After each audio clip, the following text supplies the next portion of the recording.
우리 경제가 빠르고 강하게 회복하고 있습니다. 여러 국제기구들이 올해 우리나라의 경제 성장률을 거듭 상향 조정하고 있는 가운데 IMF에서도 당초 전망보다 성장률을 0.5% 올려 3.6% 성장할 것으로 전망했습니다. 실제 우리 경제의 현황도 수출 증가세 지속과 투자 확대는 물론 소비 심리 지수도 코로나 이전 수준을 회복하고 있어서 수출과 내수, 동반 성장의 기대감이 높아지고 있습니다. 정부는 이 추세를 더욱 살려 경기 회복의 시간표를 최대한 앞당기는 한편 코로나 불평등을 최소화하는 포용적 회복에 심혈을 기울이겠습니다. 이번 추경도 포용적 회복에 도움이 될 것입니다.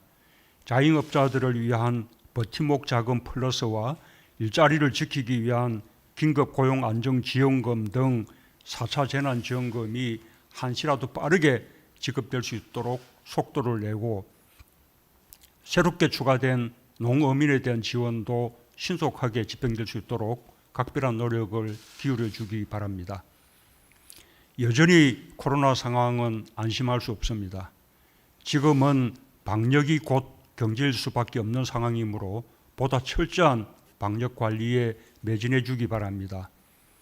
4월부터 일반 국민들에 대한 백신 접종도 시작되는 만큼 공정성 있게 접종의 순서를 꼼꼼하게 정하고 속도를 내주기 바랍니다. 오늘 법정 최고금리를 20%로 인하하는 이자 제한법과 대부업법 시행령을 의결합니다. 우리 정부 들어 최고금리를 27.9%에서 24%로 인하한 데 이어 이번에 더 낮추게 되었습니다. 국정과제로 선정한 국민과의 약속을 지킬 수 있게 되어 매우 기쁘게 생각합니다. 무엇보다 208만 명에 달하는 고금리 채무자들의 이자 부담이 크게 줄어들게 되었습니다. 특히 고금리 단기대출, 생계형 소액대출 등을 이용하는 서민들에게 직접적인 도움이 될 것으로 기대합니다. 정부는 최고금리 인하의 혜택이 골고루 돌아가고 정책 효과가 극대화되도록 다각도의 후속 조치를 시행하겠습니다. 정상적으로 대출을 갖고 있더라도 소급 적용이 되지 않아서 최고금리 인하의 혜택을 받기 어려운 분들을 위해서는 내년 말까지 총 3천억 원을 지원하여 20% 미만의 금리로 전환할 수 있는 대체 금융대출 상품을 최대한 공급할 수 있도록 하겠습니다.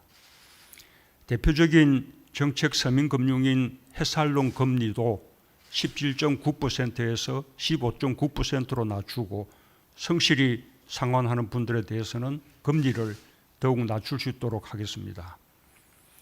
이제 은행과 카드사에서도 새로운 정책 서민 금융 상품을 출시할 계획입니다. 은행권에서는 햇살론 뱅크, 카드사에서는 햇살론 카드를 출시하여 은행 대출이 어려웠던 분들과 카드 발급이 불가능했던 분들에게 도움이 되길 기대합니다.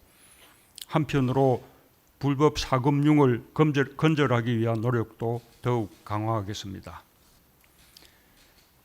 정부는 서민 취약계층의 금융 부담을 줄이기 위해 금리 인하뿐 아니라 채무조정제도, 연체이자 제한 등 포용금융 정책을 강력하게 추진해 왔습니다. 특히 지난 3년간 25조 원 규모로 정책 서민금융 공급을 대폭 확대함으로써 총 213만 명에게 혜택이 돌아갔습니다. 이 같은 꾸준한 노력으로 2017년 말 93만 명이 넘었던 금융채무 불이행자 수가 지난 2월 80만 명 수준으로 크게 감소했습니다. 코로나 상황에서 이룬 성과라는 점을 감안하면 금융이 서민의 삶을 지키는 역할을 톡톡히 했다고 볼 수 있습니다.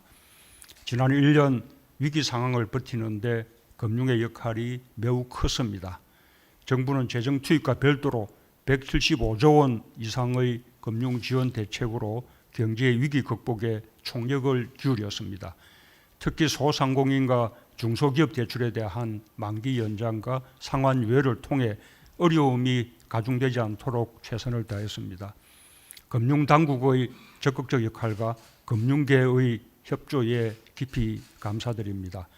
앞으로도 금융이 어려운 국민들에게 안전망이 될 수 있도록 포용금융의 저변을 더욱 넓히는 데 최선을 다해 주시기 바랍니다. 감사합니다.